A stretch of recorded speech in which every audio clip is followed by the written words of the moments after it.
Në fakt, matrioshkat janë tjetër gjë, janë nga e madhja dele vogla, dhe ka një kuptim për treguar që qeniet njerëzore në fund të ditës mund të kthehen në element robotik, po puna është roboti mund të prodhosh të një të afër me të afërt, po qenie njerëzore është shumë e vështirë të prodhosh. Po të shikoni para 3 ditë, mos gaboj para një jave, u bën një konferencë e madhe për edukimin dhe robotikën në OKB dhe atje zonja e parë e Amerikës, Melanie Trump, hyri e shoqëruar me një robot. Dhe ndërkohë i dha imazhin qytetërimit që roboti është dhe mund na shoqëroj.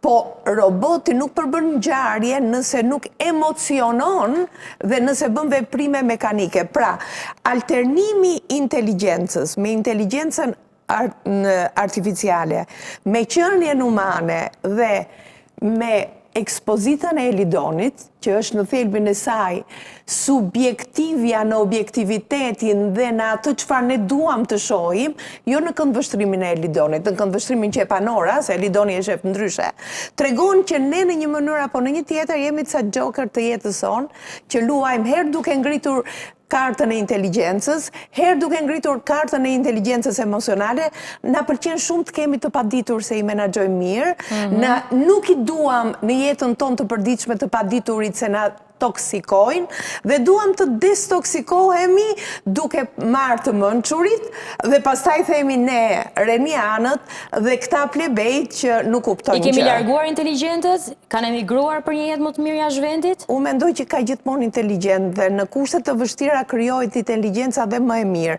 Ata që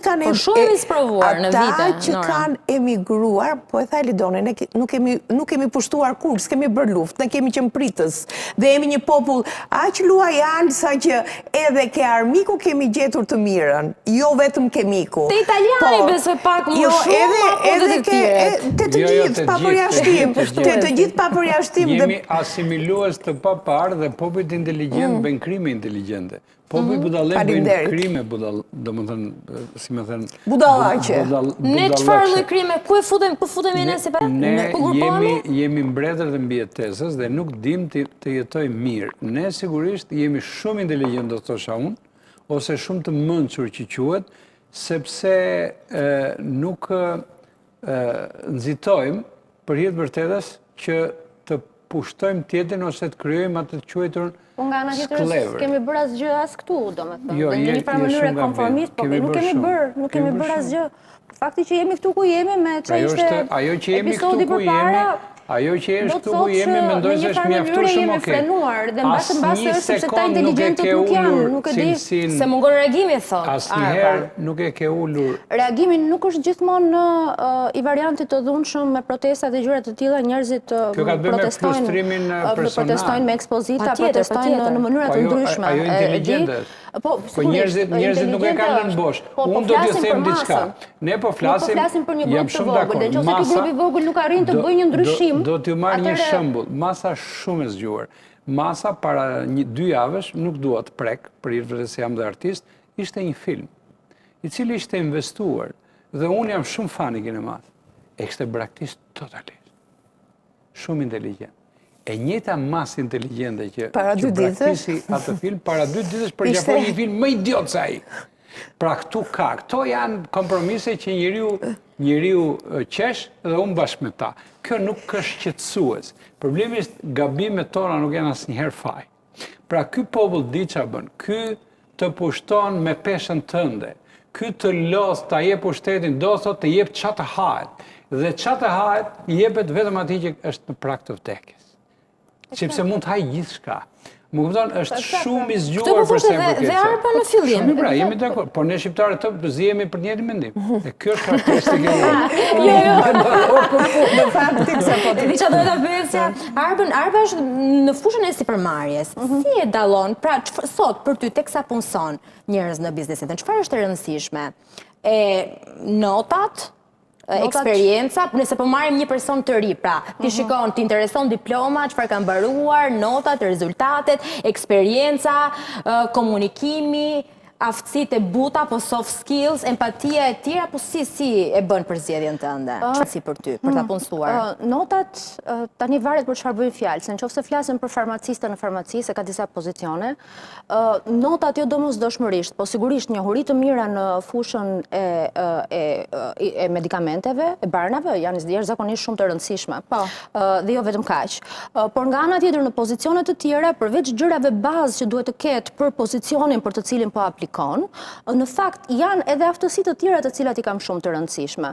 Unë edhe fëmijëve të mi i them sot që nuk është kaq shumë e rëndësishme të marrësh nota të mira, atje ku je, në çfarëdo lloj dege që je duke studiuar ose ke studiuar, sepse me shumë rëndësi është që kur të dalësh nga ky fakulteti, në fakt të jesh rritur ti vetë si individ, të jesh mirë nga shëndeti mendor një herë mbi gjitha, sepse kemi një problem të madh. Një kohë në kohën e komunizmit kemi thënë mendja e shëndosh në trup të shëndosh, po jemi prap në këto situata sot e kësaj dite ku shëndeti mendor është jashtëzakonisht shumë problematik dhe nuk flasim dot as për IQ, as për IQ dhe për asgjë tjetër kur mendja nuk është e shëndosh.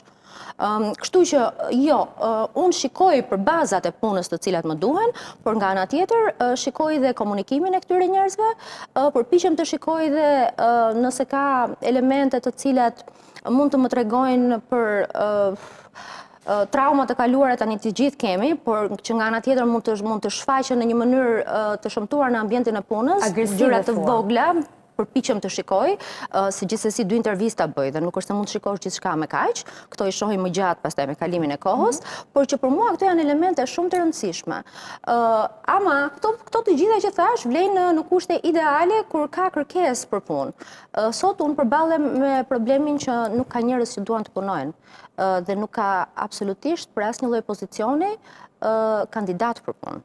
E has problemin tek të rinj, besoj, apo tek ata që kanë shumë vite eksperiencë ndoshta kërkojnë diçka më shumë. Ku ka ngecur? Unë di që nuk ka kandidat për punë. Për çdo lloj pozicioni pune, për të cilin hapin në një vend të ri, nuk ka njerëz që duan të vinë. Në vetvete kjo është inteligjente për shkakun sepse ai bën një kalkulim. Në rast se punoj 10 vjet, marr 0 në fund.